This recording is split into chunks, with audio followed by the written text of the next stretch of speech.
মাঝরাতে পানি খেতে উঠে নিজের স্বামীকে মেজো ভাবির ঘর থেকে বের হতে দেখে চমকে উঠল রাহেলা। মেজো ভাইয়া 3 দিন হলো ঢাকায়, এখন ভাবি একা ঘরে। তার স্বামী এত রাতে মেজো ভাবির ঘরে কি করতে গিয়েছিল বুঝতে কিছুই বাকি থাকে না তার। এই ঘরের দিকে স্বামীকে আসতে দেখে দরজা বিছিয়ে দিয়ে বিছানায় উঠে ঘুমানোর অভিনয় করল রাহেলা। তার স্বামী দরজা ঠেলে সন্তর্পণে হেঁটে এসে বিছানায় তার পাশে শুয়ে পড়ল।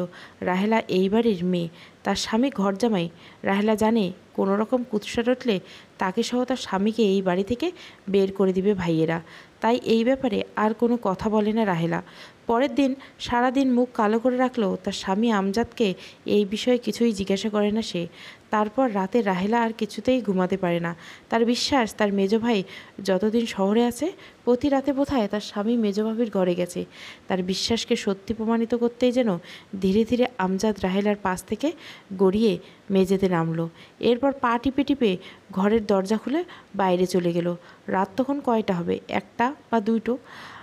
আমজাদ কোনো কাজ না জোগাড় করতে পারায় ভাইয়েদের উপর নির্ভর করে বেঁচে আছে তারা দুজন।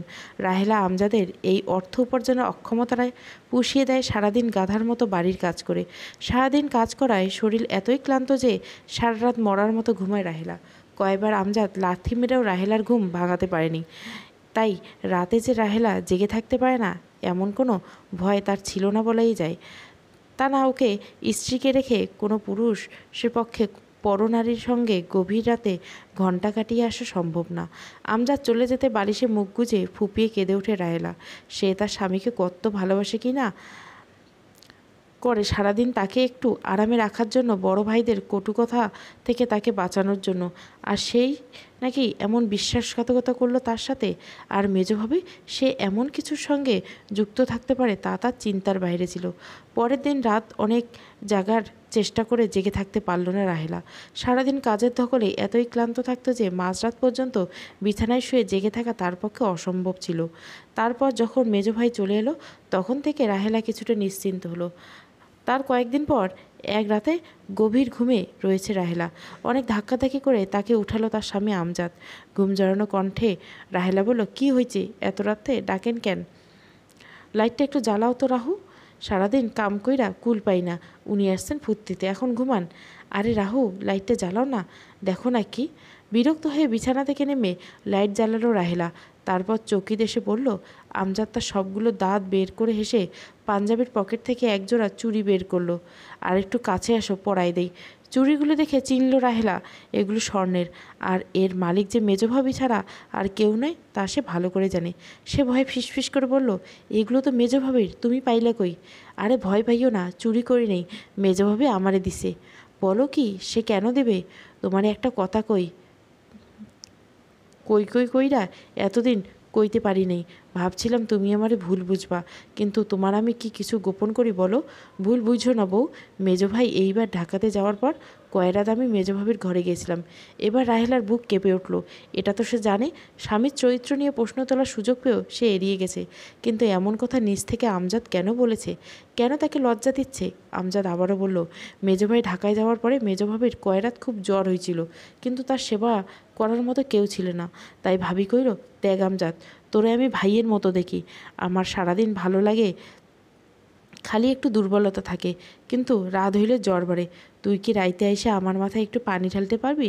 রাহেলা অবাক হয়ে বলল, আমারে কইতে পারতো, ছোটো ভাবি বড় ভাবি আছে, তোমারে কইল কেন? আমারে সারাদিন জ্বরের কথা একবারও কইল না। আমজাদ মুখটা মলিন করে বলল, দেখলা, সব দোষ আমার কপালে। আমি জানতাম তুমি আমারে সন্দেহ করবা, আমি কি আর মানুষের বিশ্বাস পাওয়ার যোগ্য? রাহেলা এবার কাঁদো কাঁদো হয়ে বলল, না গো, আমি ওটা বলি নেই। আমি তোমারে বিশ্বাস করুম না তো কারো করুম কও? তুমি ছাড়া আমার আর ক্যাডা আছে?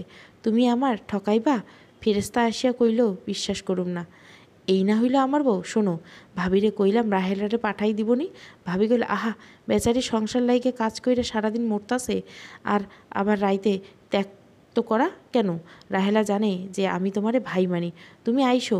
রাহেলা কিছু মনে করবে না জানলে, ওর মন এত নষ্ট না। তবু আমি তোমারে কিছু কই নাই ডরে। তাছাড়া বুঝতেই পরের বাড়িতে থাকি, বেশি তর্ক মানায় না। কিন্তু তোমারে কইতে লজ্জা লাগলো বইলা চুপি চুপি ভাবির ঘরে 3 রাত গেছিলাম। পানি না দিলে কি তখন জ্বর ছাড়তো? রাহেলার চোখ ভিজে ওঠে। আহা, তার স্বামীকে আর ভাবিকে নাকি সে ভুল বুঝেছে। কি নোংরা চিন্তাই না করেছে সেই রাতে তার স্বামীকে ভাবির ঘর থেকে বের হতে দেখে। লজ্জায় মরে যেতে ইচ্ছে করছিল রাহেলার। সে সিদ্ধান্ত নেয় তার সহজ সরল এই স্বামীকে আর কোনো দিন সন্দেহ করবে না। আমজাদ বলল, আমি সেবা শুশ্রূষা করাতেই ভাবি সুস্থ হইয়া গেল, তাই তো খুশি হইয়া এই চুড়ি জোড়া কইল রাহেলারে দিও। তবে দিনের বেলা এটা পড়তে পারবো না রাহু, বুঝতেই তো পরের ঘরে থাকি, 5 লোকে 5 কথা কইব। রাহেলার শ্রদ্ধা আর ভালোবাসা স্বামীর জন্য উথলে পড়ে যেন ঘরের আলো নিভিয়ে স্বামীর সঙ্গে মিশে যায় সে। এইবারের সবচেয়ে অবস্থাপন্ন বলা যায় মেজ ভাই ফরিদকে।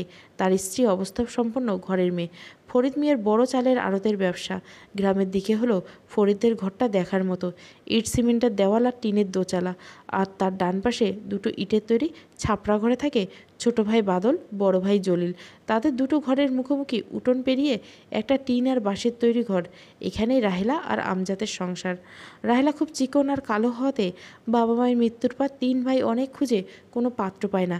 শেষমেশ এক ভবঘুরে ভাদাইমা গোছের এই আমজাদকে ঘর জামাই হিসেবে আনে। ভেবেছিল টুকটাক কিছু কাজ করে লাগাবে, কিন্তু সে পুরোই অকর্মণ্য। সেই দিনের প্রায় 1 মাস পর বাড়িতে বিরাট উৎসবের মতো আয়োজন হলো। রাহেলার ছোট ভাই 2টা আর বড় ভাইয়ের 3টা সন্তান হলো। মেজ ভাই বিয়ের 4 বছর পরে সন্তানের মুখ দেখতে পারেনি। মেজ ভাই আরেকটা বিয়ে করবেন কি না এটা নিয়ে চিন্তা ভাবনা করেছিল, যে স্ত্রী তাকে সন্তানের মুখ দেখাতে পারবে। মেজ বউকে তাহলে এ বাড়ি ছেড়ে চলে যেতে হবে। ঠিক সেই সময় আনন্দের সংবাদটা পেল সবাই। মেজ বউ অন্তঃসত্ত্বা, মেজ ভাইয়া আর ভাবির আনন্দ কে দেখে। এই উপলক্ষে এই উৎসব আয়োজন। রাহেলা যখন আনন্দের সাথে আমজাদকে এই খবরটা দিল, তখন সে সামান্য একটু মুচকি হেসে বলল, ভালোই তো, শুনেছিলাম কোনো ফকিরের কাছ থেকে পানি পোড়া নিছে, ফকিরটা কামাল। আশায় রাহেলার চোখ জলজল করে ওঠে। বিয়ের 5 বছর হলো, সেও তো সন্তানের সুখ পায়নি। সে কি যাবে নাকি সেই ফকিরের কাছে? কোথায় থাকে সে?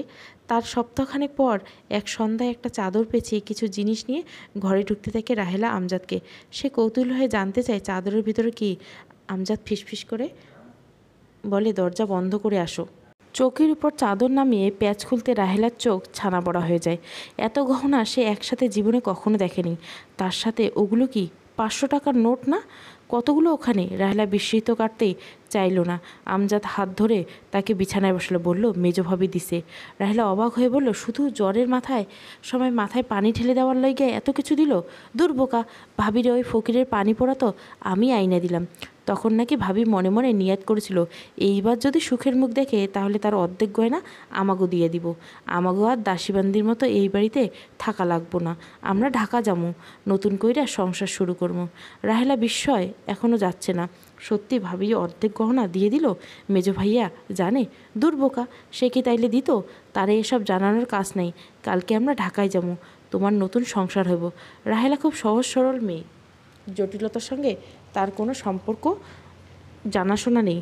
মেজো ভাইয়ের অনুপস্থিতিতে তার স্বামী মেজো ভাবির ঘরে যাওয়া, সামান্য এই কারণে ভাবি এত গহনা দেওয়া, তার উপর তার অন্তঃসত্ত্বা হওয়া, এই বাড়ি থেকে তাদের দূরে চলে যাওয়া, এই মাঝে যে জটিলতা কিছু থাকতে পারে তা তার চিন্তাশক্তির বাইরে। সে ফুপিয়ে কেঁদে উঠল। তার নিজের একটা সংসার হবে, সেখানে সেই হবে পরিচালক। এই চিন্তা পুলুকে সে শিউরে ওঠে। সারা রাত মন নাচতে থাকে। পরদিন ভোরে ঘুম থেকে উঠে স্বামীকে তার পাশে না দেখে সে চমকায় না। ভাবে গেছে কোথাও আশেপাশে। ঘরের জানলায় নিজের জামাকাপড়, সব গহনা আর সারা রাত ধরে নতুন সংসারের চিন্তায় ডুবে থাকা রাহেলার স্বপ্ন সাথে করে নিয়ে রাতেই যে আমজাদ এই গ্রাম থেকে, জেলা তার থেকে অনেক দূরে চলে গেছে তা বুঝতে তার দিন গড়িয়ে সন্ধ্যা হয়ে যায়। তখন পাথরের মূর্তির মতো এই দরিদ্র ঘরের চৌকিতে বসে থাকা তারা, আর তার কিছুই করার থাকে না। আমজাদ যে রাহেলাকে এই বাড়িতে ফেলে আর কখনো এখানে ফিরবে না ভেবে একবারে চলে গেছে, তা বুঝতে বাড়ির সবারও পুরো দিনটা কেটে গেল। সবাই উত্তেজিত, শুধু বাড়ির মেজ বউকে এই বিষয়ে উদ্বিগ্ন কম মনে হলো। সে অন্য কিছু নিয়ে দুশ্চিন্তা করছে। পাশে হারামজাদাটা যাওয়ার আগে সব ফাঁস করে দিয়ে যায় নাই তো রাহেলাকে? আমজাদ হঠাৎ এমন নিরুদ্দেশের কারণে অনেক জিজ্ঞাসা করতেও যখন সে গয়নার কথা তুলল না, তখন মেজ বউ কিছুটা নিশ্চিন্ত হলো। যদি তার মধ্যে থাকা আতঙ্কের ভাব তেমন গেল না। রাহেলাকে তখনও বিশ্বাস করতে পারেনি আমজাদ তাকে ফেলে এই বাড়ি ছেড়ে সত্যি সত্যি চলে গেছে। এ তো অসম্ভব। তার এত ভালোবাসা, এত মায়া, সব কি মূল্যহীন? তার বিচক্ষণ মেজ ভাই যখন এসে তাকে বলল, একটা গাড়ি নিয়ে বাজার থেকে ঢাকার বাসে তাকে যেতে কিছু লোক দেখেছে। তখন রাহেলার মনে ক্ষীণ বিশ্বাস ছিল তার এমন বুদ্ধিমান ভাইয়ের হয়তো কোথাও ভুল হচ্ছে, গেলেই বা হয়তো সে ঢাকায় গেছে বাড়িঘর ঠিক করতে, একদিন এসে তাকে নিয়ে যাবে। স্বামীর ক্ষতি হয় সে যদি মামলা খায়, এই ভয়ে গয়নার কথা ভুল করে উচ্চারণ করে না সে, এমনকি মেজ ভাবির কাছেও না। ভাবে হয়তো ভাবি গহনাগুলো আমজাদকে দেয়নি, আমজাদ চুরি করে নিয়ে গেছে, ভাবি হয়তো এখনও টের পায়নি। চুরি করলে তার জন্য ছাড়া আর কেনই বা আমজাদ চুরি করবে? এই গোটা দুনিয়ায় সে ছাড়া আর কে আছে আমজাদের? কে তার স্বামীকে এতটা ভালোবাসবে না? আর হোক না সে একটু কালো চিকন, সন্তানের মুখ দেখাতে পারছে না, এই তুচ্ছ কিছু কারণে তাকে ফেলে যাবে আমজাদ? এটা কিছুতেই হতে পারে না। সে মানুষ চিনতে ভুল করবে? আমজাদ ঘর বাড়ি ঠিক করে আবার আসবে তাকে ঢাকায় নিয়ে যেতে। সেখানে একটা সংসার হবে, নিজের রান্নাঘর আলমারি থাকবে, সংসারে কি কি বাজার লাগবে তার লিস্ট সে করবে। তার বাড়ি আর এলাকার কিছু মানুষের বিশ্বাস ছিল রাহেলার স্বামী ফিরে আসবে। তারা প্রায় রাহেলাকে আশ্বাস দিয়ে বলতো তার স্বামী ফিরে আসবে। ঢাকা শহরে আর কম কথা নয়। আমজাদের সহায় সম্পদ সম্পর্কে সবার ধারণা ছিল সেখানে সহায় সম্পদহীন একজন মানুষ আর কয়দিন টিকে থাকবে, ঘরে ফিরে আসতেই হবে। এইসব কথা যারা বলতো রাহেলার নজর, এরা পৃথিবীর সেরা মানুষে রূপান্তরিত হতো। তাদের কথা শুনে চোখ বেয়ে পানি পড়তে শুরু করতো। পুরনো স্বপ্ন আবার প্রাণ ফিরে পেত। আবার তার স্বামীর কাছে অনেক টাকা পয়সা আছে মনে হতে বুকটা ধক করে উঠল।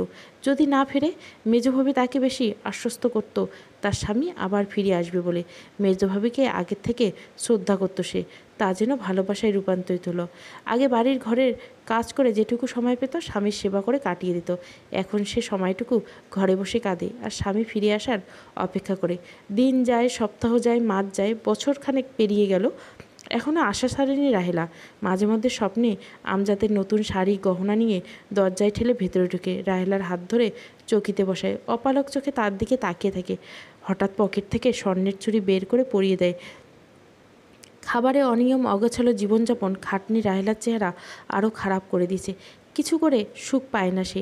মেজভাবির ছেলে হওয়ার পর বাড়ির কাজের মেয়ে রাখা হয়েছে, এখন রাহেলার কাজ কমে গেছে। সে বাচ্চার দেখাশোনা করে, ফিটার খায়, ভাবিকে টুকিটাক কাজ করতে। এই তো আগের তাও সারাদিন নানান কাজে ব্যস্ত থাকতো, এখন অবসর সময় শুধু আমজাদের কথা ভেবেই কাটায়। লোকটার না ফিরে আসার কোনো কারণ দেখে না সে। আরও 1 বছর কেটে যায়। চেহারায় মলিন, চিন্তিত থাকলে এখন মেজভাবির সঙ্গে থাকে সে। অনেকটাই নিয়মতান্ত্রিক জীবন। বরাদ্দ করা খাবার না খেলে নষ্ট হবে, এতে ভাবির বকা খেতে হবে। নিয়মিত খাওয়া, পরিশ্রম কমে যাওয়ায় স্বাস্থ্য ফিরতে লাগলো রাহেলার। চেহারায় আরও মায়া মায়া হলো। পাড়ার কিছু মেয়েবউ বলতে লাগলো এরকম চেহারা যদি আগে থাকতো তাহলে স্বামী কিছুতেই ফেলে যেত না। মধ্যবয়স্ক স্ত্রীহীনা কয়েকজন রাহেলার মেজ ভাইয়ের কাছে বিয়ের প্রস্তাব নিয়ে এসেছিল। তাদের সন্তানের দরকার নেই, আগের স্ত্রীর সন্তানদের দেখাশোনা তার গৃহস্থ দেখাশোনা করলেই চলবে। ভাইদের শত অনুরোধ রাগেও বিয়েতে রাজি হয় না রাহেলা। কেন? তার স্বামী কি মরে গেছে? সে ঢাকায় গেছে? কই, অনেকের স্বামী তো দেশে গিয়া 10-12 বছর পর ফিরে আসে। সেই বউরা বুঝি এর মাঝে আবার বিয়ে করে? তাহলে সে কেন করবে? তার স্বামী ফিরে আসবে। সে এত সাহস পাচ্ছিল অবশ্য মেজভাবির কারণে। তার স্বামী চলে যাওয়ার পর থেকে রাহেলা অনুভব করতে থাকে তার মেজভাবি তার জন্য মায়া অনুভব করে। কেমন যেন একটা টান সৃষ্টি হলো দুজনের মাঝে, যা আগে কখনোই ছিল না। তার সংসারের দায়িত্ব রাহেলার কাঁধে তুলে দিয়ে নিজেই যেন রাহেলার দায়িত্ব কাঁধে তুলে নিয়েছে। না হলে রাহেলা কবে পাগল হয়ে রাস্তায় রাস্তায় ঘুরত। এখন রাহেলার আনন্দ আর মায়ার আরেকটা উৎস হলো মেজ ভাইয়ের ছেলে মনু। ছেলেটা যে এত মায়াবী চেহারা জন্মেছে, একেবারে ছোট থেকে পালার কারণে মা আর ছেলের সম্পর্ক জেনে গড়ে উঠেছে ছেলে আর ফুপুর মাঝে। রাহেলাকে পেলে আর কাউকে চায় না, শুধু ছোটবেলা থেকে পালার জন্য না, অন্য কি এক কারণ আছে যেটা রাহেলা এই ছেলেটার প্রতি একটা টান অনুভব করে? খুব আপন মনে হয় একে। মনের ভুলে মাঝে মধ্যে নিজের স্বামীর চেহারার সঙ্গে একে মেলাতেই নিজেকে মনে মনে গালি দিতে থাকে রাহেলা। তার কি মাথা খারাপ হয়ে গেছে? কী সব উল্টোপাল্টা চিন্তা করে সে। আবার সেসব রাতের কথা মনে পড়ে, রাতে মেজভাবির ঘর থেকে আমজাদকে বের হতে দেখেছিল। আবার সেই চুপি চুপি ছেলেটাকে বুকে ধরে কানের কাছে ফিসফিস করে বলে, বড় হলে আমারে মা ডাকবি, বলতো মা। মা না, তার মাথা কি খারাপ হয়ে গেছে? নিজেকে সামলায় সে। এভাবে আরও 2 বছর কেটে যায়। রাহেলার ভালোবাসা এখন মনু আর তার স্বামীর মধ্যে দ্বিখণ্ডিত হলে এখনও তার স্বামীকে ভুলতে পারেনি। আশায় আছে একদিন ফিরবে সে। সেদিনও মনুকে ছেড়ে স্বামীর সঙ্গে ঢাকায় যেতে সে প্রস্তুত। কষ্ট হবে, হোক একটু কষ্ট। মনু হাঁটতে পারে, মিষ্টি করে কথা বলতে পারে, পুরো বাড়িটাকে মাতিয়ে রাখে। ছোট ভাই ভাবি, বড় ভাই ভাবি তাদের সন্তানের সবার চোখের মণি। আর মেজো ভাই তো তাকে ছাড়া জগৎটাই চিন্তা করতে পারে না। আর মা এক মুহূর্তের জন্য চোখের আড়াল করে না। তবুও যে ছেলেটা এর মধ্যে সবচেয়ে বেশি ভালোবাসে তাকে, যার হাত ছাড়া খাবার খায় না, যাকে না জড়িয়ে ধরলে তার ঘুম আসে না, সেই ফুপু রাহেলা। ছোটোবেলায় ভালোবাসার প্রতিদান খুব ভালো করেই দিতে পারে। একদিন পাশের রাস্তা দিয়ে একটা সিএনজি যাওয়ার শব্দ শুনে রাস্তায় বেরিয়ে এসে রাহেলা দেখে উৎসুক দৃষ্টিতে সিএনজির দিকে আশেপাশে ঘরবাড়ি, অনেকগুলো মেয়ে তাকিয়ে আছে বাড়ি থেকে বেরিয়ে। এদিকে সিএনজি দিয়ে যারা আসা যাওয়া করে অধিকাংশ ঢাকার লোক। রায়লা উৎসুক হয়ে পাশের বাড়ির কামালের মাকে জিজ্ঞাসা করে, কি গেল গো ভাবি? আরে তুই ঘটনা শুনিসনি নাকি রাহু? বলে হাসতে হাসতে রাহেলার দিকে এগিয়ে এলো। আরে কয় বছর আগে মনে আছে উত্তরপাড়ার বন্যার জামাই যে তারে ফেলে ঢাকায় চলে গেল, আর ফিরে আসলো না? শোন, 6 মাস আগে বাপ মরার পর লোক ধরে বন্যায় গেল ঢাকায়, গার্মেন্টসে চাকরি পেলো। চাকরি করে নাকি খুব সোজা, মাস শেষে নগদ দেখা। তো একদিন রাস্তায় তার জামাইয়ের সাথে দেখা, আর কি চিনতে পাইরা কি যে বকুনি বন্যার। তারপর জানা গেল ওইখানে গিয়ে আর একটা বিয়ে করছে। বন্যারে দেখে আমার মনে ধরেছে, তাই শুনেছিলাম বন্যা ওর জামাই নিয়ে আজকে আইব। চাচি তো তাই কইল। কথাটা শুনে রাহেলার বুকে ধকপক করে উঠল। সে চলে এলো, এক ঘরে চলে গেল সে। অনেক বছর আগে জমা স্বামীর সঙ্গে সংসার করার স্বপ্ন আবার চোখের সামনে ভেসে উঠল। লোকে বলে তার চেহারা নাকি আগের থেকে সুন্দর। আসলেও কি তাই? আয়নার সামনে গিয়ে দাঁড়ালো, হতাশ হলো সে। বন্যার স্বামী অনেক বছর আগে গ্রাম ছেড়ে ঢাকায় চলে গেছিল, আর বন্যা 6 মাস আগে ঢাকায় যেতে তার স্বামীর সঙ্গে দেখা হয়ে গেল। তবে সে শুনেছিল ঢাকা শহর অনেক বড়, কোটি কোটি মানুষের থাকে। টিভিতে তো ঢাকা শহরে দেখেছে সে, এক লঞ্চ ঘাটে যত মানুষ তাদের পুরো গ্রাম তত মানুষ। তাহলে তার ভাইয়েরা যে বলতো ঢাকা শহরে হারিয়ে গেলে মানুষ খুঁজে পাওয়া যায় না, সেটা পুরোপুরি ঠিক না। ভালোবাসার টান থাকলে খুঁজে পাওয়া সম্ভব। সে মেজো ভাইয়ের কাছে এই কথা বলতেই ধমক খেলো। ঢাকা শহর কি সহজ জিনিস পাইছিস? ওই জোচ্চোরটার লইগে এখনও তুই আশায় বইসে আসোস? ওই নাই, মনে কর মইরা গেছে। উল্লেখ করা হয়নি এর মধ্যে অনেক আগে মেজোভাবি প্রকাশ করছে তার ঘরের আলমারি থেকে অর্ধেক গহনা আর কিছু টাকা চুরি হয়েছে। কাজটা হয়তো আমজাদ করেছে। মেজো ভাই এবার হঠাৎ আমজাদের নিরুদ্দেশ হওয়ার পেছনে কারণটা বুঝলো, কিন্তু বোনের আর বাড়ির সম্মান যাতে নষ্ট না হয় তাই এই বাড়ির বাইরে কথাটা ছড়ায়নি। ভাবিকে বলতে সে হেসে উঠে বলল, কেন রে, আমাদের মনু বুঝি তোরে ভালোবাসে না যে পুরনো নাগরের জন্য ঢাকা যেতে হবে? রাহেলা বুঝতে পারে এরা কখনোই স্বামীর কাছে তাকে যেতে দিবে না, যা করার তাকেই করতে হবে। এখন আলম মামাই ভরসা। আলম মামার আর এক নাম দালাল। কয়েকটা পুলিশি কেস খেয়েছেও। শোনা যায় গ্রামের সহজ সরল মেয়েদের সুন্দর জীবনের স্বপ্ন দেখে শহরে নিয়ে গিয়ে দুষ্টু লোকের কাছে বিক্রি করে দেয়, সেখানে তাদের নিয়ে নোংরা কাজ করানো হয়। এই আলম মামে পথে ঘাটে রাহেলাকে দেখে রঙিন ঢাকার গল্প শোনাতো। সেখানে জীবন কত সহজ, টাকা কামানো কত সহজ। সেখানে একবার কাজে ঢুকতে পারলে যে একজন কাজ করে গ্রামের পুরো গোষ্ঠীতে খাওয়াতে পড়াতে পারবে, সেই কথা কি নেই সেখানে। কেবলমাত্র বোকারাই এখন গ্রামে পড়ে থাকে ইত্যাদি। আকার ইঙ্গিতে রাহেলাকে এটা ওটা বলতে ছাড়েনি। তার স্বামীর মতো একটা লোককে কয়েকবার দেখেছেন বোধহয়, নিশ্চিত হয়ে বলতে পারছে না। তবে ঢাকায় গিয়ে খুঁজলে পাওয়া অসম্ভব না। রাহেলা তখন কোনো ভরসা পায়নি। তাছাড়া আলম মামার দুর্নাম সম্পর্কে সবটাই তার জানা। কি আজ যে কী হলো, সেই আলম মামা ছাড়া আর কোনো কারো উপর ভরসা করতে পারল না। ঢাকায় কী বা জানে সে। আলম মামার প্রথমে তার কথা শুনে মুখ গম্ভীর করে বলল, এ আর কি ব্যাপার, মামা বইলে ডাকো, প্রয়োজনে কাজে না লাগিলে লাগবো আর কখন? তো ভাইদের অনুমতি তো লাগবে। রাহেলা যখন শান্ত কণ্ঠে বলল, ভাই ভাবি কাউকে না জানিয়ে যাবে না, সে চুপি চুপি যাবে, তখন এই পঞ্চায়েত লোকের মুখে যেন প্রশান্তি ভরে গেল। তা মাটির দিকে তাকিয়ে থাকা রাহেলা দেখতে পেল না। আলম মামা গম্ভীর চাপা কণ্ঠে বললেন, কবে যাবা? আজ রাইতে পারবেন? পারুম না মানে? ভাগ্নির বিপদের সময় মামা কাছে আসবো না তো কার কাছে যাব? আমি তো আগেই বলেছিলাম, মামা বইলে ডাকো, দাঁড়াও।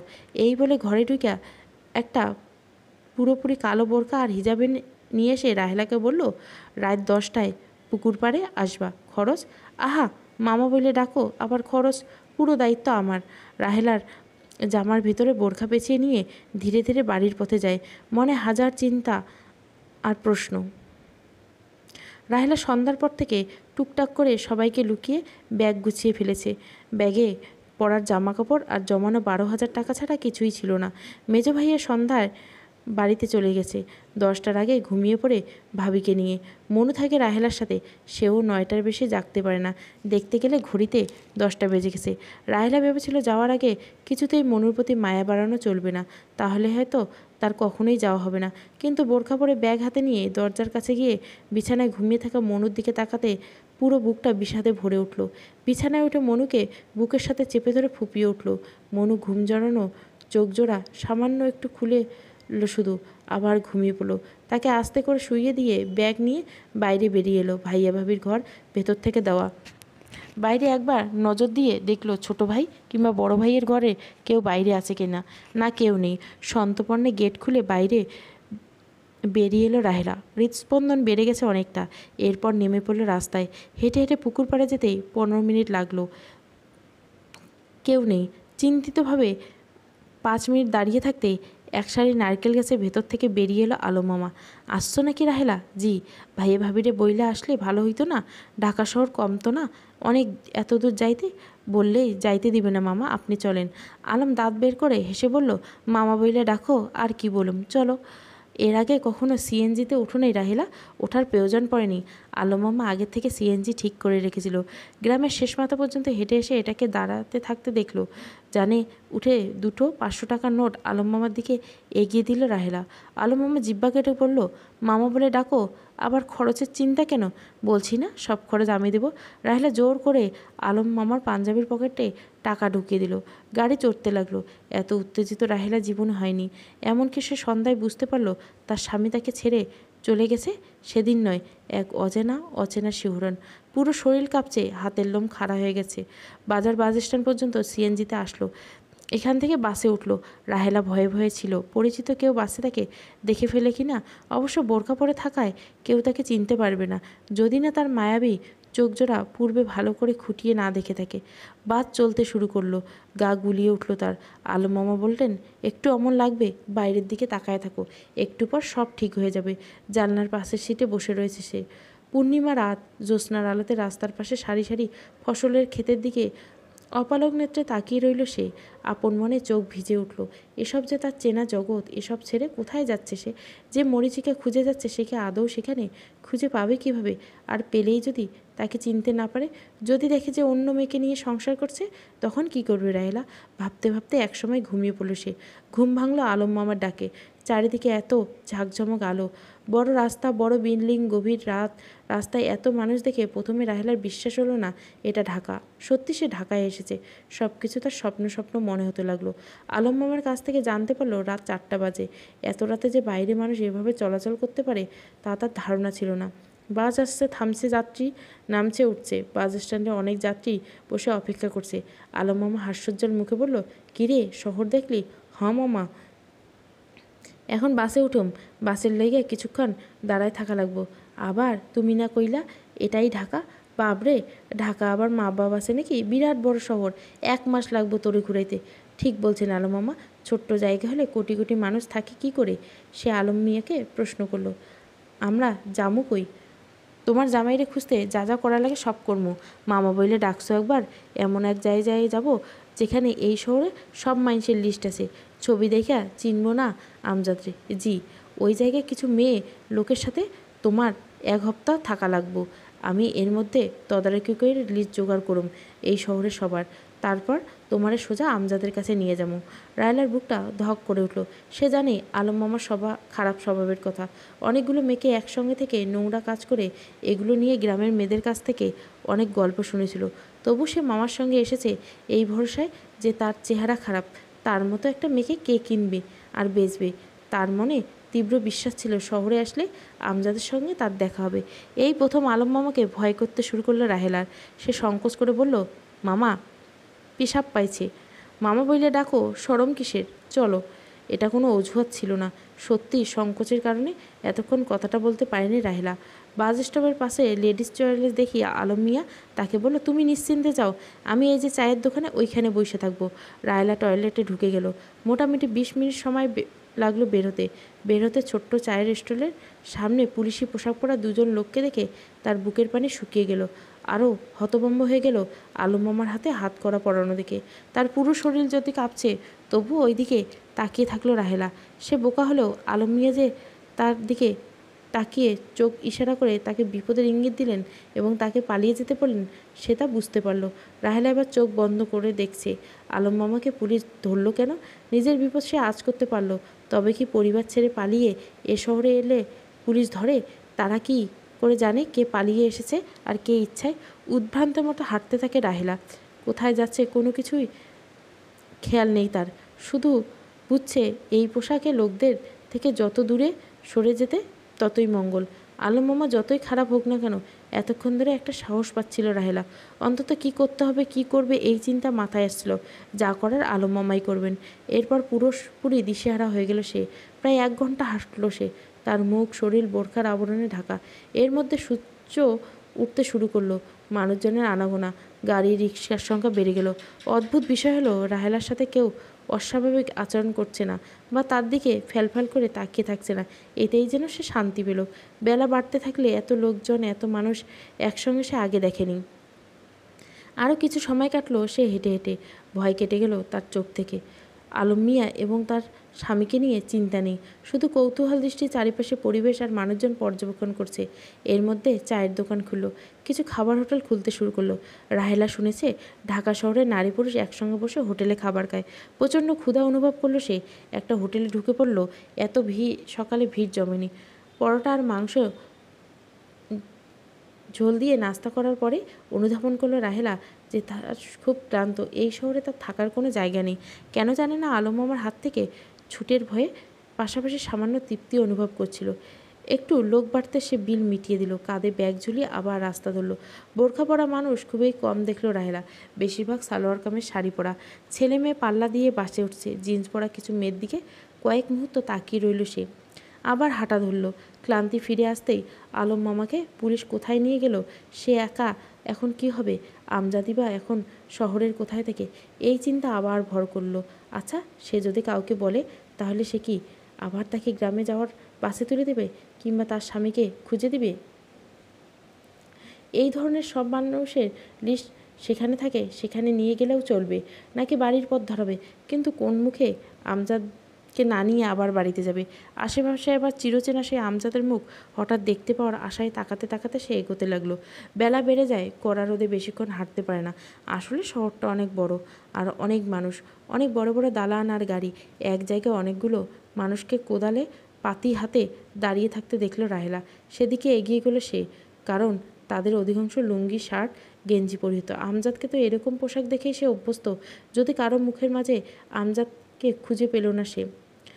এক সময় দুপুর শেষ হয়ে গেল। এর মধ্যে খাবার দোকান খুঁজে, খাবার, পাবলিক টয়লেট খুঁজে প্রয়োজনীয় কাজ সারা করে ফেলেছে রাহেলা। ক্লান্ত হলে জায়গা পেয়ে ছায়ার বসে জিরিয়ে নেয়। আস্তে আস্তে তার মনের ভয় কেটে যেতে থাকে শহর নিয়ে। সেখানে জায়গা নয় রোমাঞ্চ, নতুন অদ্ভুত এক জগৎকে দেখে সে বিস্মিত। যতটা ভয়ঙ্কর আর অনিরাপদ ভেবেছিল জায়গাটা, ততটা লাগলো না। সাহস বেড়ে গেল তার, আত্মবিশ্বাস জন্মালো। আমজাদের দেখা সে পাবেই। সাহস করে একটা বাসে উঠল।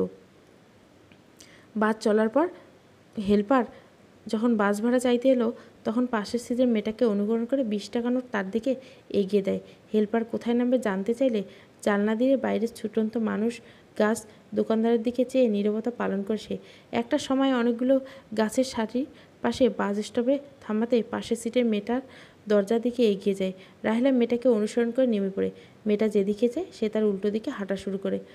রাস্তা ধরে হাঁটার পর সে পার্কের ভিতরে চলে এসেছে। তা তার জানার কথা না। বিকেলের শেষ মুহূর্তে এত সুন্দর ছায়াঘেরা জায়গা দেখে কিছুটা প্রশান্তি পেল সে। একটা বেঞ্চে বসে আশেপাশের মানুষের দিকে কৌতূহল দৃষ্টিতে তাকিয়ে থাকলো সে। জোড়ায় জোড়ায় ছেলে মেয়ে বসে গল্প করছে, হাঁটছে। ফেরিওয়ালা পানি, কোক, ভুট্টা ভাজা, ঝালমুড়ি বিক্রি করছে। কিছু কিছু বৃদ্ধ তার বয়সী মেয়ে বাচ্চাদের লক্ষ্য করলো সে। আর একটু ঘুরে ঘুরে একটা গাছকে ঘিরে থাকা গোল সিমেন্টে বসার জায়গায় বসলো সে। একটু পরে সন্ধ্যা নেমে যাবে। এই শহরে রাত কীরকম তার সম্পর্কে ধারণা নেই রাহেলার। এখন শুধু ইচ্ছে করছে একটা ঘরে ফিরে যাওয়ার। ফিরে আর কিছু না, বিছানায় শুয়ে ঘুমিয়ে পড়া। কিন্তু হায়, ঘর এ শহরে তার কিছুই নেই, কেউ নেই। এখন হঠাৎ করে যদি আমজাদ এসে তার সামনে দাঁড়িয়ে বলতো, তুমি দেখি ভারী বোকামে, ঢাকায় আসবা, আমারে জানাইয়া আসবে না? ইস, সারাদিন একলা একলা ঘুরে বেড়াইছো শহরে তুমি। ফেরেস্তা আইসা কইল, বিশ্বাস জামু না তোমারে, যেই বুদ্ধি। চলো চলো, অনেক নাটক হয়েছে, এখন বাড়িতে আসো। তোমার লইগে সংসার এতদিন ধইরা গুছাইলাম, এখন দায়িত্ব নিবা। চলো চলো, উঠো না কেন? ভাবতেই পুলকিত শরীর শিউরে উঠে রাহেলার। আহা স্বপ্ন! সন্ধ্যা নেমে এলো। সন্ধ্যার হালকা অন্ধকার তখন নামতে শুরু করলো। রাহেলা সেখানে গম্ভীর হয়ে বসে নিজের চিন্তা জগতে বসে আছে। এমন সময় তার পাশে এসে বসলো একটা ছেলে, বয়স 7-8, পরনে ময়লা প্যান্ট, খালি গা। একটা পলিথিনের প্যাকেটে কোণে আকৃতি অনেকগুলো বাদামের পোটলা। রাহেলার দিকে এক পলক তাকিয়ে ছেলেটা পলিথিনের পাশে রেখে মাটির দিকে তাকিয়ে বসে রইল। ছেলেটা দেখে সারাদিন এই প্রথম মনুর কথা মনে পড়ল। মনু কি করছে? তাকে ছাড়া আজ ঘুমাবে কি করে? ভাবি ভাইয়া গ্রামের লোক তার বাড়ি থেকে পালানোর কথা জানানোর পর তাকে নিয়ে আলোচনা করেছে, জানার লোভ হয় তার। ছেলেটার দিকে তাকিয়ে কাঁপা কাঁপা কণ্ঠে রাহেলা বলল, কী নাম গো তোমার? ছেলেটা একবার তার দিকে তাকালো, কোনো কথা বলল না, আবার চুপ করে মাটির দিকে তাকিয়ে থাকলো। রাহেলা এই প্রথম মনে হলো তার যে মুখ ঢাকা, তাকে যদি আমজাদ দেখো চিনবে কি করে? সে আমজাদকে খুঁজতে খুঁজতে নিজেকে প্রকাশ করতেই ভুলে গেছে, এই ভেবে নিজের উপর ক্ষোভ হলো। মুখের আবরণটা সরিয়ে আবার ছেলেটার দিকে তাকালো সে। এই ধরনের ছেলেদের সাহসের কমতি নেই। এরা অপরিচিত মানুষ দেখলে ঘাবড়ে যায় না। পথে পথে থাকতে থাকতে নানান রকম মানুষ দেখে অবস্থা। বাদাম ফেরি করে বেড়ায়, অচেনা মানুষের সাথে ব্যবসা। তবুও পুরো শরীর অঢাকা অপরিচিত এই মহিলা যখন হঠাৎ করে তাকে নাম জিজ্ঞাসা করলো, তখন সন্ধ্যার এই পরিস্থিতির জন্যই হোক সে একটু ভয় পেল।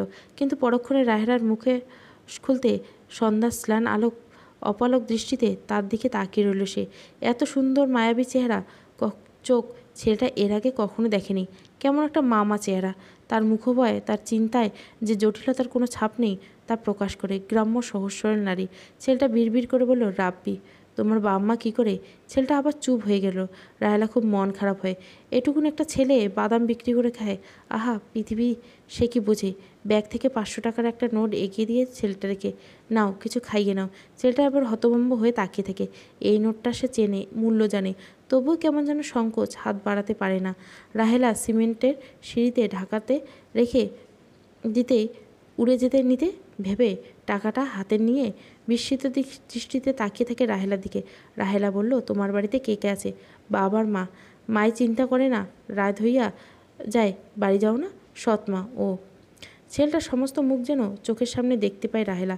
ছেলেটা আবার অনেক সাহস সঞ্চয় করে বলল, আপনি রাইতে যাবেন না? কই? রাহেলা একটা দীর্ঘশ্বাস ফেলে। সারাদিন এই প্রথম কোনো একজন মানুষ পেল মন খুলে কথা বলার জন্য। সে তার জীবনের ইতিবৃত্ত সমস্ত ছেলেটার কাছে প্রকাশ করলো। আমজাদ, তার গ্রাম, আলম মামা, কেন শহরে আসা, সব।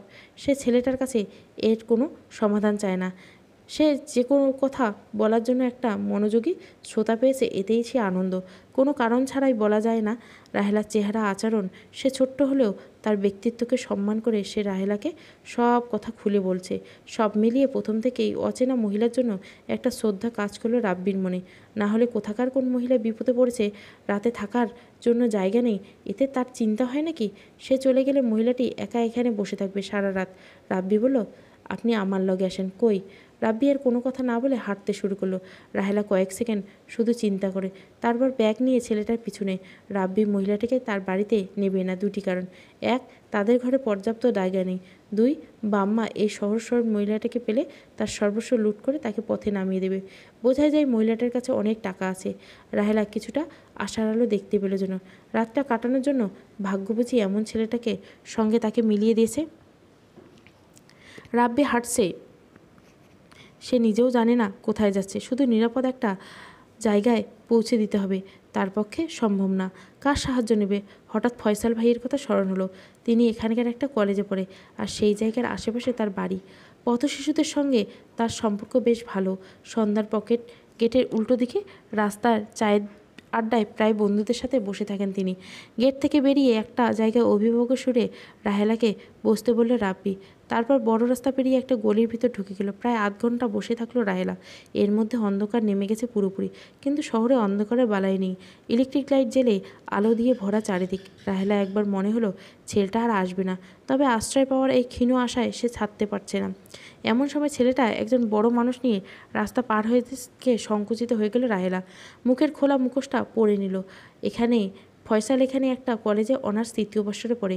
এই আড্ডার সময়ে কোনো মহিলার জন্য তাকে ডেকে আনায় রাব্বির উপর সে বিরক্ত, কিন্তু না এসে উপায় নেই। রাব্বি নাছরবান্দা ঘরে ঘ্যান ঘ্যান করে বিরক্ত করতে মারছিল। মহিলাটির বিপদের সমস্ত কথা আগাগোড়া কয়েকবার শোনায় তাকে। এই ধরনের স্বপ্ন নিয়ে শহরে আসা মহিলারা প্রায় দেখা যায়, বলা না গেলেও ওই ধরনের মহিলা দেখে অবাক হওয়ার কিছু নেই। স্বামীর সন্ধানে একটা মেয়ে শহরে ছুটে আসা এই অস্বাভাবিক লাগলো না ফয়সালের কাছে। সে তবু আরেকবার প্রশ্ন করে রাহেলার কাছ থেকে সব কথা জেনে নিল। এই পর্যন্ত ঠিক ছিল, হয়তো সে অচেনা একটা নারীর জন্য কী বা করতে পারে ভেবে এখনই চলে যেতে পারত, কিন্তু সে উৎসাহিত হয়ে মহিলাটির মুখ দেখতে চাইল। রাহেলা সংকুচিত হয়ে মুখোশ ছাড়াতে রাহেলার মুখের দিকে মুগ্ধ নেত্রে তাকিয়ে রইল ওই ছেলেটা। কালো বর্ণের চেহারা, এই মায়া, এই তীব্র মায়া ভরা চোখ, মুখবাই নির্দেশ করল রাহেলার জীবনের সরলতা। করুণ মুখ দেখে বোঝাই যায় এটা কোনো ছল নয়, এই মেয়ে আসলেও বিপদে পড়েছে। একে এই রাতে শহরের মাঝে ফেলে যেতে ইচ্ছে করলো না ফয়সালের, কিন্তু রাতে কোথায় রাখবে টুনু আপনাদের বাসা? এই অপরিচিত মেয়েটা এই প্রথম কিছু সম্বোধন করে কথা বলল ফয়সাল। আপনি সাথে চলেন আপা। রাহেলা বুঝতে পারছে না ভাগ্য তাকে কোন দিকে নিয়ে যাচ্ছে। ছেলেটা হয়তো তাকে একটা আশ্রয় খুঁজে দেবে এই আশায় মনে জাগলো অজানা একটা ভয় তাকে গ্রাস করলো। আর কিছু করার নেই, তাই রাব্বির মাথায় মুখে হাত রেখে তাকে বিদায় দিয়ে ফয়সালের সাথে রাস্তা পার হলো। রাহেলার আন্দাজ নেই 15-20 মিনিটে এই নতুন লম্বা ছেলেটার সাথে অলিতে গলিতে হাঁটলো সে। তারপর একটা গেটে দাঁড়িয়ে বাইরে দাঁড়াতে বলে গেটের ভিতরে ঢুকলো সে। 10 মিনিট পর হতাশভাবে বের হলো, বলল আপা চলেন, হাঁটতে অসুবিধা হচ্ছে না তো? রাহেলা না সূচক মাথা নাড়ায়। আবার হাঁটতে থাকে তারা। এমন করে হাঁটতে হাঁটতে আরও 3টা বাড়ি পার হয় ফয়সাল। প্রতিবার হতাশ হয়ে গেট থেকে বেরিয়ে এসে রাহেলা বুঝতে পারে তার মতো অপরিচিত একটা মেয়েকে কেউ থাকতে দিতে চায় না। নিজের বিপদে ছেলেটা এভাবে বিপদে ফেলায় ভেতরে ভেতরে লজ্জা পাচ্ছে রাহেলা। রাত প্রায় 9টার মতো বাজে। ছেলেটা বলল, দেখেন আপা, আমি কি করব আমি নিজেও বুঝতেছি না। আমি একটা মেসের মতো জায়গায় থাকি। এক রুমে 3 বন্ধু, অ্যাটাচ বাথরুম আর রান্নাঘর। আমার বাকি 2 রুমমেট গ্রামে গেছে অবশ্য। আপনি চাইলে রাতে রান্নাঘরে থাকতে পারেন। রাহেলা হ্যাঁসূচক মাথা নাড়ায়। আর কী বা করার আছে তার? রাহেলাকে নিয়ে সে তার বাড়িতে উপস্থিত হলো। এমনিতে সারাদিন এই অদ্ভুত ভ্রমণ হাঁটায় ক্লান্তি চরম সীমানায় পৌঁছে গেছে রাহেলা। ঘরে ঢোকার পর ছেলেটাকে অনুরোধে আগে থেকে রান্না করা ভাত তরকারি খেলো তারা দুজন। এবার শরীর যেন অবশ হয়ে এলো পুরোপুরি। 2 চোখের ঘুমের জন্য কিছু দেখতে পাচ্ছে না সে। রান্নাঘরে কাঁথা বিছিয়ে বালিশ ফেলে শুতেই তার ঘুম জাগতে যেতে সময় লাগলো না। গভীর ঘুমে তলিয়ে গেল। গভীর রাতে পুরো শরীরে উপর আর একটা শক্ত শরীরের অনুভব করতে শিউরে উঠল রাহেলা। বিহম্বলভাবে চোখ মেলতেই পাশের ঘরের ডিম লাইটের মৃদু আলোতে তার উপর চেপে বসা ছেলেটাকে চিনতে পারল সে। মুখটা পরিচিত হলে চেহারা সম্পূর্ণ নতুন লাগলো রাহেলার কাছে। সন্ধ্যার পর থেকে যে ছেলেটা তাকে আশ্রয় দেওয়ার জন্য বাড়ি বাড়ি ঘুরছে, তাকে আপা বলে ডেকেছে, সেই ছেলেটার দৃষ্টি এটা না। পৃথিবীর কোনো ভাই তার বোনের দিকে এভাবে তাকাতে পারে না, এই আচরণ করতে পারে না। রাহেলার দুনিয়া উল্টে গেল। তার সঙ্গে কি হচ্ছে বুঝতে পারে না। তার ঘুম এখনও কাটেনি। স্বপ্ন নাকি এটা? শরীর এতই ক্লান্ত সে ধাক্কা দিতে ছেলেটা সরিয়ে দিতে পারল না। মুখ দিয়ে শব্দ করতে যাবে, এক হাত দিয়ে মুখ চেপে ধরল ছেলেটা। সে কিছুতেই বিশ্বাস করতে পারছে না ছেলেটা দিনে আপা বলে ডাকে, সে রাতে এতটা হিংস্র হতে পারে। বড় বড় চোখ করে সিলিংয়ের দিকে তাকিয়ে রইল সে। ছেলেটা স্নান আলোতে তার 2 চোখ বেয়ে পড়া পানি দেখল না বা দেখারও সময় পেল না। এখনও তার সাথে এসব ঘটেছে সে বিশ্বাস করতে পারছে না। চিৎকার করার শক্তি নেই তাই। আতঙ্কে জ্ঞান হারালো রাহেলা। ছেলেটা চলে গেল তখন তার জ্ঞান ছিল। শরীর এত ক্লান্ত হওয়ার পরেও বাকি রাত সে 2 চোখ বন্ধ করতে পারল না। চোখ বন্ধ করলে ছেলেটার হিংস্র চেহারা তার চোখের সামনে ভাসে, আর সে কেঁপে উঠল। দরজা খুলে কেউ ঘর থেকে বেরিয়ে গেল টের পায় সে। এক অচেনা ছেলের সাথে এই বাড়িতে আসাটাই তাই ভুল ছিল। এক বিন্দু নড়ার শক্তি তার নেই। একজন পুরুষ মানুষ আর পশু 2 রূপের সঙ্গে এই নারীর পূর্বে পরিচিত হওয়ার কথা না। বিষাদে পুরো মন রাতের মধ্যে আঁধার হয়ে গেল তার। সকালবেলা যখন সে উঠে জামাকাপড় জড়িয়ে পাশের ঘরে গেল, দেখলো কেউ নেই। সে বাথরুমে চলে গেল। নিজের শরীরের প্রতি এক ঘৃণা অনুভব করলো। এখনও ঘোরের মধ্যে কাটছে তার। এই চিন্তা আমজাদের নেই, আছে শুধু নিজে। হাঁটছে, বসছে, কেঁপে কেঁপে উঠছে। ফ্রেশ হয়ে ঘরের বাইরে বেরোলো না রাহেলা। পাথরের মূর্তির মতো বিছানার উপর বসে রইল। প্রায় দুপুরের দিকে ঘরে ফিরল ফয়সাল নামে ছেলেটা। এসে রাহেলার পায়ে বসে হাঁটু গেড়ে কান্নায় ভেঙে পড়ল। আমারে মাফ করে দেন আপা, আমার নিয়ন্ত্রণে ছিল না নিজের উপর, প্লিজ আপা। এইসব লোকজন জানলে সব শেষ হয়ে যাবে আমার। আমি গরিব, আমার গ্রামের পরিবার পথে বসবে, আমার লেখাপড়া বন্ধ হয়ে যাবে। আপনি আমার বড় আপা, আমারে মাফ করে দেন। রাহেলা বিহ্বল দৃষ্টিতে ছেলেটার মুখের দিকে তাকিয়ে রইল। এই চেহারার সাথে সেই চেহারা কিছুতেই মেলাতে পারছে না। তার ভেতরে আর কোনো প্রাণ নেই, তাই সে কোনো কথাই বলতে পারল না। ছেলেটা তার হাত চেপে ধরে ফুপিয়ে ফুপিয়ে কাঁদছে, ছেলেটা সরিয়ে নেওয়ার ক্ষমতা তার নেই। ছেলেটা আবার ফুপিয়ে উঠে বলল, প্লিজ আপা, এইবারের মতো আমারে ক্ষমা করেন। আপনি যা বলবেন তাই করব। প্রয়োজনে আপনার স্বামীরে যেখান থেকে পারি খুঁজে এনে দেবো, আপনারে কাজের ব্যবস্থা করে দেবো, আপনি চাইলে গ্রামে পৌঁছাই দেবো। প্লিজ আমারে মাফ করে দেন। রাহেলা তবুও কথা বলে না। ছেলেটা এবার পকেট থেকে কয়টা 500 টাকার নোট বের করে রাহেলার পাশে লিখল, এই টাকা রাখেন, লাগলে আরও দিব, আপনি চলে যান। এবার রাহেলার হুঁশ ফিরল। চলে যান, চলে যান বিড়বিড় করে বলল সে। ফয়সাল ভয় পেয়ে গেল উদ্ভ্রান্তের মতো এই কণ্ঠ আর দৃষ্টি শুনে। টাকার দিকে সে ফিরেও তাকালো না। তার এক সেট জামা বাথরুমে পড়ে এলো। সে রান্নাঘর থেকে নিজের ব্যাগটা তুলে ঘর ছেড়ে বেরিয়ে এলো। বোরখা পরেনি সে, বোরখা রান্নাঘরে পড়ে রইল। চুল উস্কো শুষ্কো বিড়বিড় করে বলছে, চলে যান, চলে যান। আর হেঁটে চলেছে ভয়ঙ্কর এই শহরের একটি গলির রাস্তা দিয়ে। যেই রাহেলা এই শহরের প্রতি ভয়ে কমিয়ে ধীরে ধীরে রোমাঞ্চ অনুভব করতে শুরু করেছিল, সেই রাহেলা এই শহরকে আগের চেয়ে দ্বিগুণ ভয় পেয়ে এখন পালাতে চাইছে। সে কি করছে, কোথায় যাবে কিছুই বুঝতে পারছে না, শুধু হাঁটছে। সব কিছু কেমন যেন বিষাদ মাখা লাগছে। রাতে সে ভয়ঙ্কর স্মৃতি মোছার জন্য বারবার আমজাদের কথা মনে করতে চাইলেও পারল না। এই মুহূর্তে খুব কাছের কাউকে জড়িয়ে ধরে কাঁদতে ইচ্ছে করতে চায়, কিন্তু কেউ নেই এখানে তার। এটা তার সাথে কি হয়ে গেল? সবাই যদি জেনে যায় এই ঘটনা, তাহলে কি হবে? সে আমজাদকে মুখ দেখাবে কি করে? গ্রামে ফিরে গিয়ে ভাবিকে বা মুখ দেখাবে কি করে? নানান চিন্তায় মাথায় ঘুরছে, হুঁশ নেই রাহেলার। সে ভয়াত্মক দৃষ্টিতে চারিদিকে তাকালো। ইস, কত মুখ! ইস, একটা পরিচিত মুখ নেই। সেই ছোট্ট রাব্বির দেখা যদি পেত। সব রাস্তা গুলিয়ে ফেলছে সে, চিনে গত সন্ধ্যায় সেই জায়গায় যেতে পারবে না সে। বিপদের আশঙ্কা অনুভব করতে করতে ধীরে ধীরে সজাগ হতে চাইল তার মস্তিষ্ক। আবার ভয়াবহ স্মৃতি চোখের সামনে ভেসে উঠতেই পালাতে চাইল এই জায়গা ছেড়ে, যত দূর যাওয়া যায় তত দূর। হঠাৎ পেছন থেকে একটা পাষণ্ড ছেলের ডাক শুনে শিউরে উঠল রাহেলা। পেছনে একবার তাকিয়ে আবার উদ্ভ্রান্তের মতো হাঁটতে লাগলো। ছেলেটা ছুটে তার দিকে আসতে লাগলো। তারও ছুটে পালাতে ইচ্ছে করত, কিন্তু এত মানুষের সাজে তা করতে সংকোচ বোধ করলো। সে উন্মাদ হয়ে যায়নি, তার সুস্থ জ্ঞান আছে। ছেলেটা একেবারে তার কাছে চলে এলো। সে এখনও কি করবে? চেঁচিয়ে লোকজনের সাহায্য চাইবে? ছেলেটার দিকে আবারও তাকালো রাহেলা। ভয়ঙ্কর মনে হচ্ছে না তাকে? কান্না ভেজা চোখ, করুণ প্রার্থনা করে এই মুখ।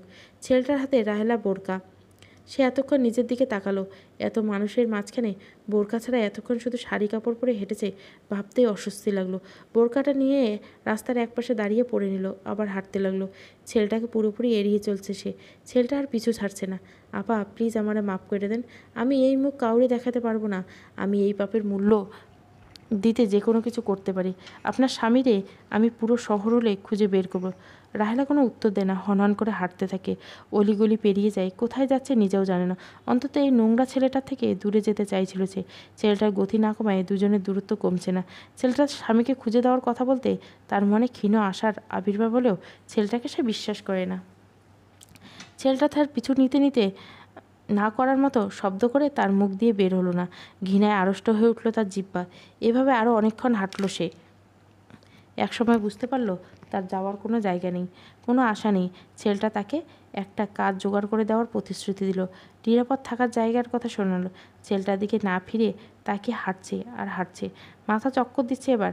চারপাশ আধার আধার হয়ে এলো ক্লান্তিতে। রাহেলা এবার থামলো, ছেলেটার দিকে তাকালো।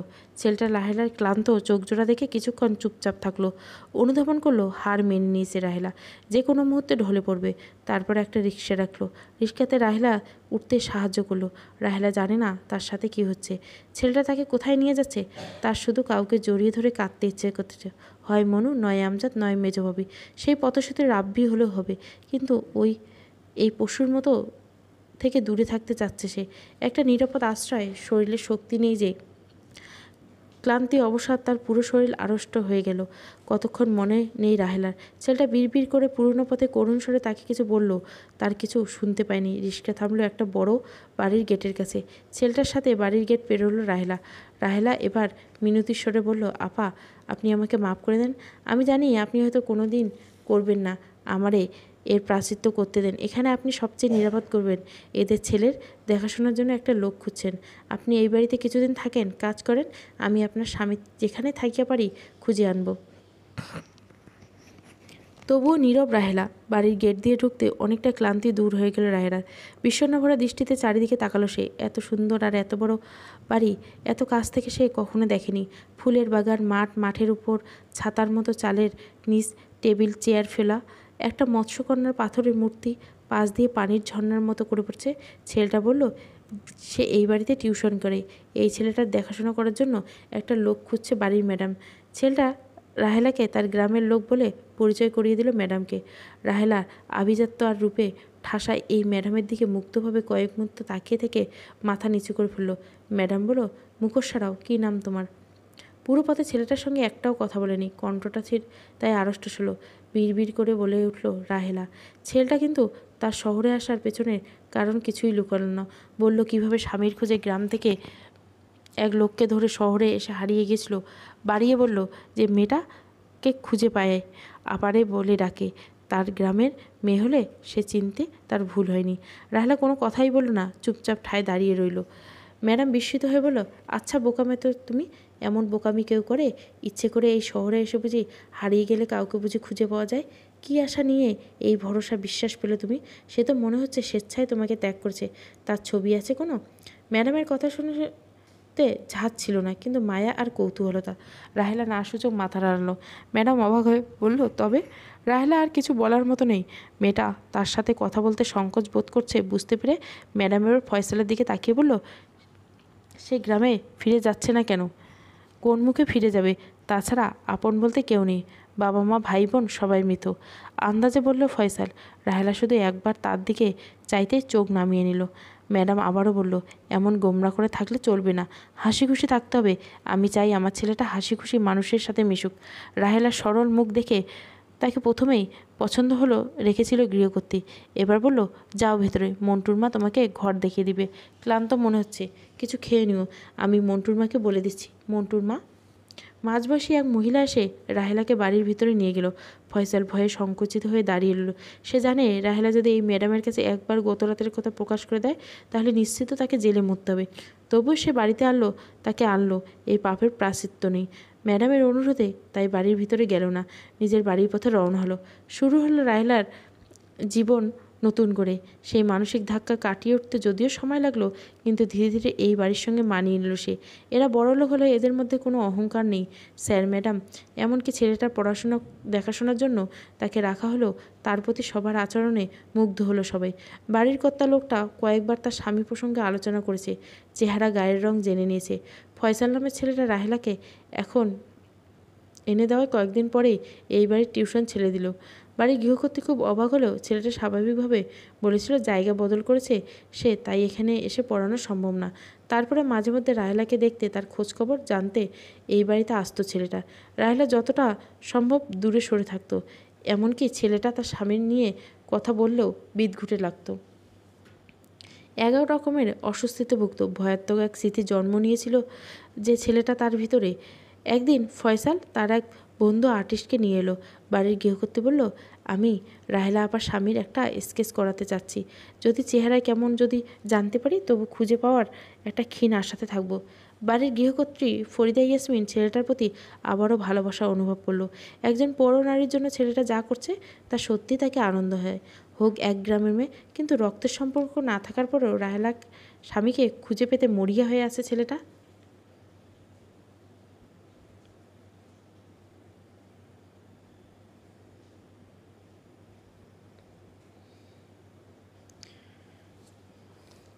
ফয়সালের বন্ধু আর্টিস্ট আধা ঘন্টা পর রাহেলার বর্ণনা অনুসারে একটা কেস দাঁড় করানোর চেষ্টা করলো, কিন্তু রাহেলা পর্যবেক্ষণের বর্ণনা এতই কাঁচা যে শেষমেশ বিরক্ত হয়ে যায় সে।